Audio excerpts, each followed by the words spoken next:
Assalamualaikum warahmatullahi wabarakatuh. Perkenalkan, nama saya Muhammad Fajar dari kelompok 1. Di sini saya ingin memperkenalkan apa itu sistem operasi. Sebelumnya, saya ingin mengenalkan anggota kelompok saya, yaitu yang pertama Muhammad Fajar, diri saya sendiri dengan NPM 231010247, kemudian Muhammad Firdaus 23100108582, di Nurmaido dengan NPM 231001010. Langsung saja kita masuk ke materi yang pertama, yaitu mengenai pengenalan sistem operasi. Definisi sistem operasi yaitu berfungsi ibarat pemerintah dalam suatu negara, dalam arti membuat kondisi komputer agar dapat menjalankan program dengan benar untuk menghindari konflik yang terjadi pada saat penggunaan atau pengguna menggunakan sumber daya yang sama. Sistem operasi mengatur penggunaan mana yang dapat mengakses suatu sumber daya. Sistem operasi juga sering disebut dengan resource allocator. Satu lagi fungsi penting dari sistem operasi adalah pengendalian yang bertujuan untuk menghindari kekeliruan atau error dari pengguna komputer yang tidak perlu.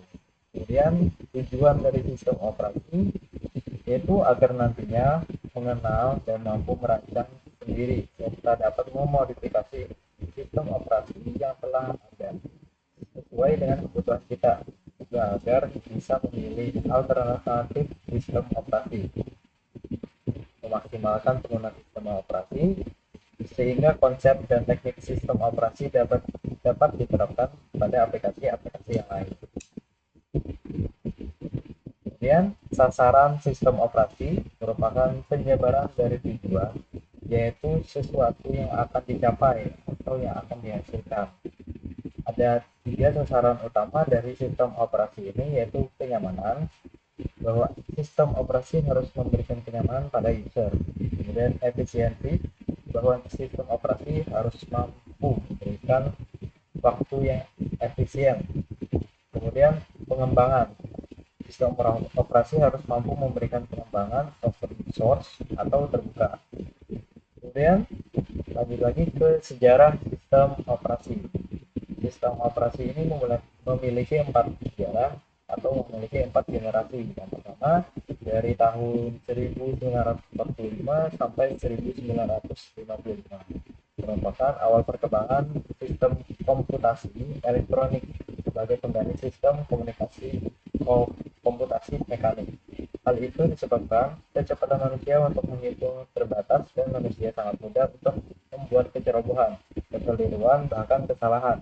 Pada generasi ini belum ada sistem operasi, maka sistem komputer diberi instruksi yang harus dikerjakan secara langsung. Kemudian di tahun 1955 hingga 1965 merupakan generasi yang kedua. Generasi ini memperkenalkan batch processing system, yaitu job yang dikerjakan dalam satu rangkaian lalu dieksekusi secara berurutan. Pada generasi ini sistem operasi belum dilengkapi sistem operasi sistem komputer belum dilengkapi dengan sistem operasi, tetapi berbagai fungsi sistem operasi telah ada. Contohnya fungsi sistem operasi yang disebut adalah FMS dan BSDS. Kemudian yang ketiga, pada tahun 1965 sampai 1980. Pada generasi ini, perkembangan sistem operasi dikembangkan untuk melayani banyak pemakai sekaligus, di mana para pemakai interaktif berkomunikasi lewat terminal secara online ke komputer. Maka sistem operasi menjadi multi-user, digunakan untuk banyak pengguna sekaligus, dan multi-programming, digunakan untuk banyak program sekaligus. Dan kemudian generasi yang keempat, pasca 1980, sistem operasi sudah dipergunakan untuk jaringan komputer, di mana pemakai menyadari keberadaan komputer-komputer yang saling terhubung satu sama lain. Pada masa ini, pengguna juga telah dinyamankan dengan graphic user interface atau UI, yaitu antar muka komputer yang berbasis grafis yang sangat nyaman. Juga dimulai era komputasi tersebar di mana komputasi-komputasi tidak lagi berpusat di satu titik, tetapi terpecah di banyak komputer sehingga tercapai kinerja yang lebih baik. Ini lanjut lagi setelah sejarah, kita akan bahas tentang layanan sistem operasi. Menurut Tannenbaum, sistem operasi ini harus memiliki layanan yaitu seperti berikut ini. Membuat program, yaitu yang pertama pembuat program yaitu sistem operasi yang menyediakan fasilitas dan layanan untuk membantu para program untuk menulis programan. Kemudian eksekusi program yang berarti instruksi-instruksi dan data-data harus dimuat ke memori utama, perangkat-perangkat, masukkan atau keluaran, dan berkas harus diinisialisasi serta sumber daya yang ada harus disiapkan. Semua itu harus ditangani oleh sistem operasi. Yang ketiga, perangkat I/O device, artinya sistem operasi harus mengambil alih sejumlah instruksi yang rumit dan sinyal kendali agar pemrograman dapat berpikir sederhana dan perangkat pun dapat beroperasi. Kemudian yang keempat, pengaksesan terkendali terhadap berkas, yang artinya disediakan mekanisme proteksi terhadap berkas untuk mengendalikan pengaksesan terhadap berkas. Kemudian yang kelima, pengaksesan sistem, artinya pengaksesan digunakan bersama, shared system. Fungsi pengaksesan yaitu menyediakan proteksi terhadap jumlah sumber daya dan data dari pemakai, serta menyelesaikan konflik-konflik dalam perebutan sumber daya. Kemudian yang ketujuh, deteksi dan pemberian tanggapan pada kesalahan, yaitu jika muncul permasalahan muncul pada sistem komputer, maka sistem operasi harus memberikan tanggapan dan menjelaskan kesalahan yang terjadi serta dampak terhadap aplikasi yang sedang berjalan. Kemudian accounting, yang artinya sistem operasi harus bisa mengumpulkan data statistik pengguna beragam sumber daya dan memonitor parameter kinerjanya. Kemudian kita masuk ke struktur sistem operasi. Itu yang pertama, manajemen proses sistem operasi. Manajemen proses ini ialah sistem operasi berkaitan dengan pengelolaan proses atau program yang berjalan di dalam sistem komputer dengan tujuan utamanya untuk mengatur, mengawasi, dan mengoptimalkan eksekusi proses agar berjalan dengan efisien dan efektif.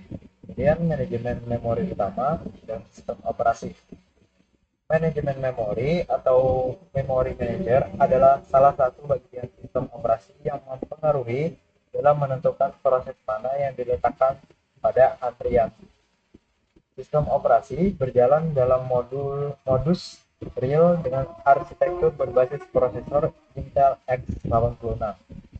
Dalam modul real, hanya 20 bit pertama dari bus alamat yang akan digunakan oleh sistem operasi untuk mengakses memori, sehingga menjadikan jumlah memori yang dapat diakses hanya mencapai 220 atau sekitar 1.048.576 bit atau 1 MB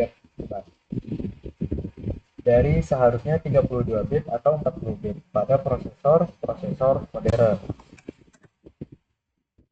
Dan manajemen secondary storage ialah disebut sebagai penyimpanan tambahan, merujuk pada penyimpanan data yang tidak sering diakses seperti data penyimpanan Premiere.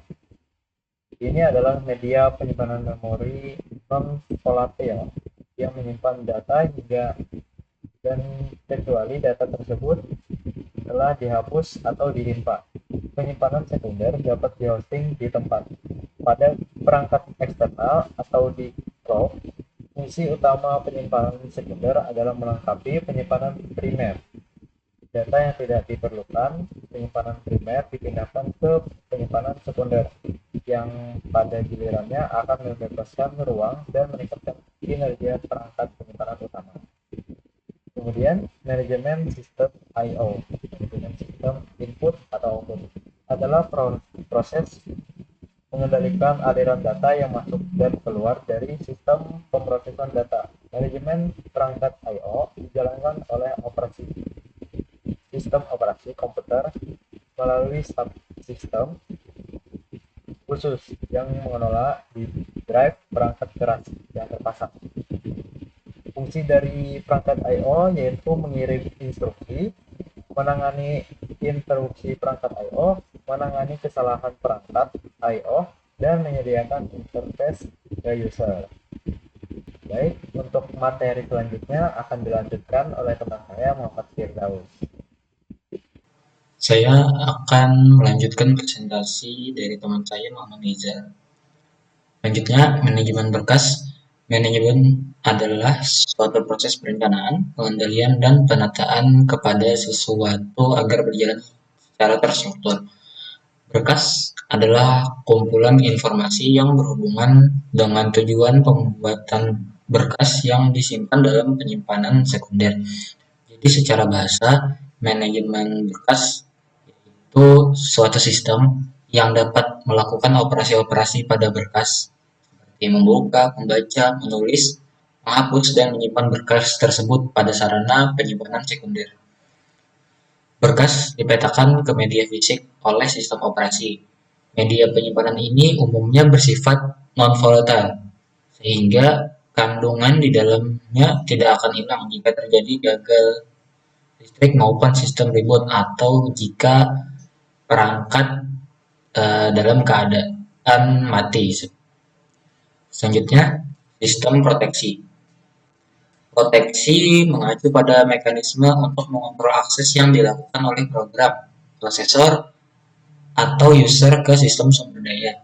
Tujuannya adalah untuk menjaga integritas dan keamanan sistem komputer. Mekanisme proteksi harus yang pertama bisa membedakan antara user yang sudah diberi izin dan yang belum. Kedua, bisa menentukan pengontrolan yang akan dilakukan oleh sumber daya. Ketiga, menetapkan cara pelaksanaan proteksi. Selanjutnya, sistem jaringan atau yang sistem yang terdistribusi. Sistem terdistribusi adalah kumpulan prosesor yang tidak menggunakan memori atau clock bersama-sama. Setiap prosesor mempunyai lokal memori sendiri. Prosesor-prosesor pada sistem dihubungkan melalui jaringan komunikasi dengan mengakses sumber daya yang dapat digunakan bersama-sama tersebut akan memberikan keuntungan dalam yang pertama meningkatkan kecepatan komputasi, kedua meningkatkan ketersediaan data, ketiga meningkatkan keandalan sistem. Selanjutnya, command interpreter system. Beberapa perintah yang dilakukan ke sistem operasi menggunakan pernyataan kontrol yang digunakan untuk pertama manajemen dan pembuatan proses, selanjutnya penanganan I/O, manajemen penyimpanan sekunder, manajemen memori utama, akses sistem file, proteksi, dan jaringan. Program yang membaca dan menerjemahkan pernyataan kontrol disebut dengan command line interpreter atau shell pada Unix. Fungsinya adalah untuk mengambil dan mengeksekusi pernyataan perintah berikutnya. Selanjutnya, pelayanan sistem operasi. Sistem operasi menyediakan lingkungan untuk menjalankan program dengan berbagai layanan untuk mempermudah tugas pengguna dan programmer. Berikut adalah beberapa layanan utama yang disediakan. Pertama ada antarmuka pengguna, kedua ada eksekusi program, ketiga operasi input atau output, keempat manipulasi sistem file, kelima komunikasi antar proses, dan keenam ada deteksi kesalahan atau untuk mencari hal-hal yang salah atau tidak jalan. Selanjutnya ada fitur untuk efisiensi sistem. Yang pertama adalah alokasi sumber daya. Alokasi sumber daya ini adalah sistem yang mengalokasikan sumber daya seperti CPU, memori, perangkat input dan output untuk beberapa pengguna atau proses yang berjalan bersamaan. Kedua ada akuntansi, yaitu untuk melacak penggunaan sumber daya untuk akuntansi atau statistik guna mengoptimalkan layanan. Ketiga, perlindungan dan keamanan, yaitu sistem yang memastikan akses ke sumber daya terkendali, autentikasi pengguna, dan mencegah gangguan antar proses atau akses yang tidak sah. Keamanan ini meliputi perlindungan perangkat, jaringan, dan pencatatan akses. Selanjutnya ada sistem call. Sistem call adalah antarmuka antara program dan sistem operasi, umumnya menggunakan instruksi bahasa assembly. Saat ini sistem call dapat diimplementasikan langsung dalam bahasa tingkat tinggi seperti bahasa C dan C++. Ada tiga metode untuk passing parameter utama antara running program dan operasi sistem. Yang pertama ada melalui register. Parameter dilewatkan langsung melalui register CPU. Kedua, menggunakan tabel dan memori. Parameter disimpan dalam tabel memori dan alamat tabel dikirimkan melalui register. Ketiga, menggunakan stub. Program menyimpan parameter di stub lalu diambil oleh sistem operasi. Selanjutnya ada virtual machine atau mesin virtual. Mesin virtual ini mengambil pendekatan berlapis untuk kesimpulan logis, memperlakukan hardware dan kernel sistem operasi seolah-olah semuanya adalah perangkat keras. Sebuah mesin virtual menyediakan sebuah antarmuka yang identik dengan perangkat keras yang mendasari secara kasat mata. Selanjutnya ada perancangan sistem dan implementasi. Pertama, ada sasaran dari perancangannya, yaitu ada tujuan utama untuk memenuhi persyaratan desain dan menciptakan pengalaman pengguna yang baik. Prioritasnya, sasaran harus kompatibel satu sama lain dan sesuai dengan harapan pengguna. Selanjutnya, implementasinya, yaitu melibatkan penulisan kode sumber biasanya dalam bahasa tingkat tinggi, kompilasi kode objek, dan eksekusi melalui penerjemah. Selanjutnya ada fungsi utama dan sistem operasinya, itu untuk mengontrol eksekusi program dan menyediakan layanan seperti manajemen memori, penanganan interupsi, dan akses sistem berkas untuk mendukung aplikasi dan perangkat lain. Selanjutnya ada sysgen atau singkatan dari system generation. Sysgen adalah proses menyesuaikan sistem operasi agar kompatibel dengan perangkat keras tertentu. Hal ini diperlukan karena setiap komputer memiliki konfigurasi perangkat keras yang berbeda, seperti prosesor, perangkat input-output, dan memori. Proses sistem generation yang pertama ada booting, yaitu melalui komputer dengan load kernel. Kedua ada bootstrap program, yaitu kode di ROM yang membuat kernel ke memori dan memulai eksekusinya.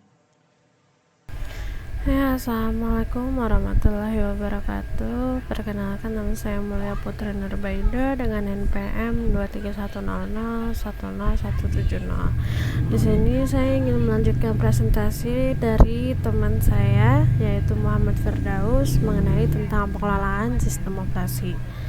Yang pertama ada manajemen proses. Manajemen proses adalah aktivitas yang mencakup perencanaan, perorganisasian, pengawasan, dan pengendalian proses kerja dalam suatu organisasi atau sistem untuk mencapai tujuan tertentu secara efisien dan efektif. Fokusnya adalah memastikan semua tahapan dalam proses berjalan lancar, terkoordinasi, dan menghasilkan output yang sesuai dengan standar yang ditetapkan. Dan yang kedua ada manajemen memori utama. Manajemen memori utama adalah proses pengelolaan memori utama atau singkatnya adalah RAM dalam sistem komputer untuk memastikan penggunaan memori yang efisien. Sistem operasi bertanggung jawab mengalokasikan dan mengatur memori untuk berbagai program yang berjalan, serta memastikan tidak ada konflik atau pemborosan memori. Tugas utama manajemen memori itu terbagi menjadi 4. Yang pertama ada alokasi memori, yaitu memberikan ruang memori untuk program yang sedang dijalankan. Yang kedua ada dealokasi memori, yaitu membebaskan memori setelah program selesai. Dan yang ketiga ada pengelolaan swapping, yaitu memindahkan data antara memori utama dan penyimpanan sekunder jika memori utama tidak cukup. Terakhir ada fragmentasi, yaitu mengatasi fragmentasi memori agar ruang dapat digunakan secara optimal. Yang ketiga ada penjadwalan proses. Penjadwalan proses ini adalah mekanisme dalam sistem operasi yang bertugas mengatur urutan dan alokasi waktu CPU untuk menjalankan berbagai proses secara efisien. Tujuannya itu adalah untuk memastikan setiap proses mendapatkan giliran, mengoptimalkan kinerja sistem, dan mencegah kelambatan atau konflik sumber daya. Jenis penjadwalannya itu terbagi menjadi 3. Yang pertama ada penjadwalan jangka pendek, yaitu menentukan proses mana yang akan dieksekusi berikutnya oleh CPU. Dan yang kedua ada penjadwalan jangka menengah, yaitu mengatur proses yang sementara ditunda atau swapping agar tidak membebani memori. Yang ketiga ada penjadwalan jangka panjang, yaitu mengontrol jumlah proses yang masuk ke sistem untuk menjaga stabilitas. Yang keempat ada sistem booting. Sistem booting ini adalah proses awal yang dilakukan oleh komputer untuk memulai sistem operasi setelah komputer dinyalakan atau di restart. Proses ini mencakup langkah-langkah untuk memeriksa perangkat keras, memuat sistem operasi ke memori, dan menyiapkan komputer agar siap digunakan.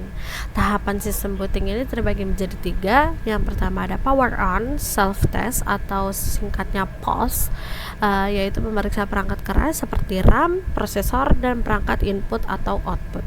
Yang kedua ada loader boot, yaitu BIOS atau UEFI, mencari dan membuat bootloader dari perangkat penyimpanan seperti HDD, SSD, atau USB.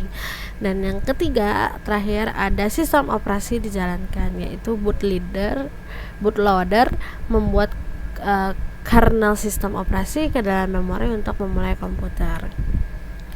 Selanjutnya ada materi sistem berkas. Yang pertama berkas.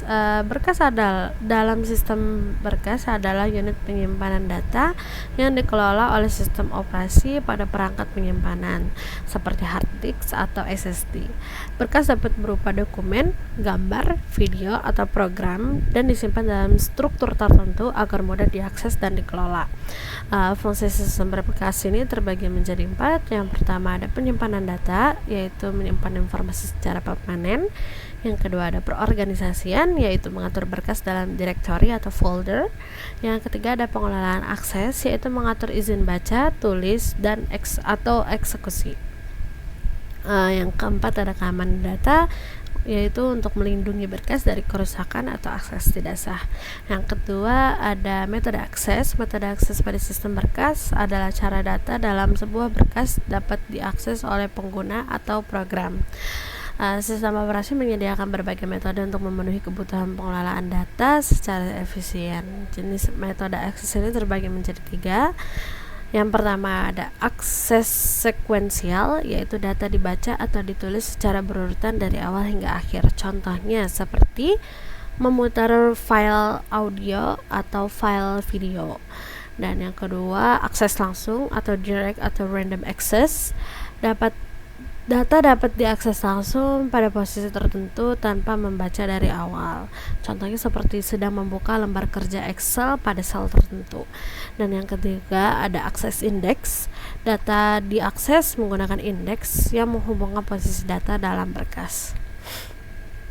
Dan yang ketiga ada struktur direktori berkas.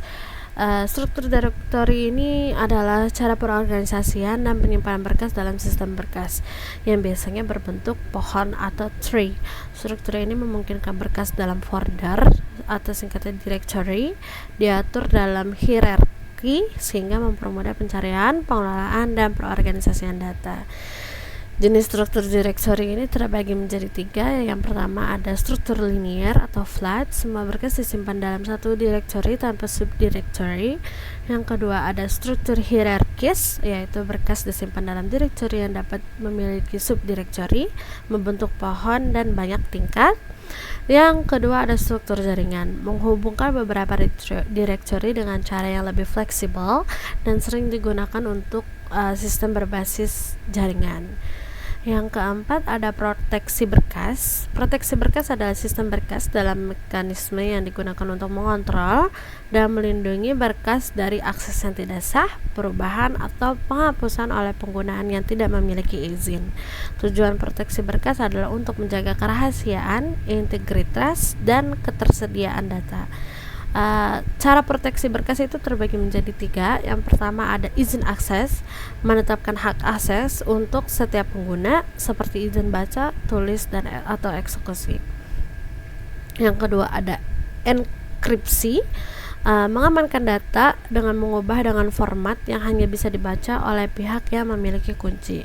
Yang ketiga ada backup dan pemulihan, yaitu menyimpan salinan cadangan berkas untuk pemulihan jika terjadi kerusakan atau kehilangan data. Yang kelima ada sistem berkas. Sistem berkas atau singkatnya file system adalah metode dan struktur yang digunakan oleh sistem operasi untuk mengorganisir, menyimpan, dan mengelola berkas serta data dalam perangkat penyimpanan seperti hard disk, SSD, atau media penyimpanan lainnya. Sistem berkas memastikan bahwa data dapat disimpan dengan efisien dan dapat diakses dengan mudah oleh pengguna dan aplikasi.